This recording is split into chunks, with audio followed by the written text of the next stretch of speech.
যখন বেশি দুঃখ হবে অন্তরে, অন্তর বেশি ব্যথিত হবে, অন্তরে প্রচুর পরিমাণ কষ্ট হবে, কোনো প্রকার চিন্তা করা ছাড়া, কারোর সাথে আলাপ আলোচনা করা ছাড়া যাই নামাজটা বিছান, রবের দরবারে সিজদায় চলে যান। সুবহানাল্লাহ।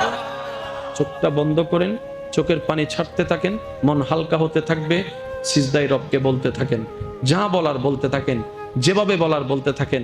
মনে রাখবেন, আপনার সেই মনের বেতার ভাষা হতে পারে আপনার রক্ত বুঝবে না, আপনার ভালোবাসার মানুষ বুঝবে না, আপনার প্রিয় মানুষ বুঝবে না, কিন্তু আপনি যেভাবেই বলেন না কেন, আপনার প্রত্যেকটা শব্দ আপনার রব্বুল আলামিন বুঝবেই বুঝবে। সুবহানাল্লাহ। আপনি যখন ওনাকে দুঃখের কথা বলবেন, উনি আপনার দুঃখটাকে হালকা করে দিবে, সেই দুঃখের খবর প্রকাশ করে আপনাকে কখনো বেইজ্জত করবে না। আর আপনি যখন সুখের খবর পেয়ে রবের দরবারে সিজদায় চলে যাবেন, তখন আল্লাহ তাআলা খুশি হয়ে আপনার সুখটাকে আরো বাড়ায় দিবে। লা ইন শাকারতুম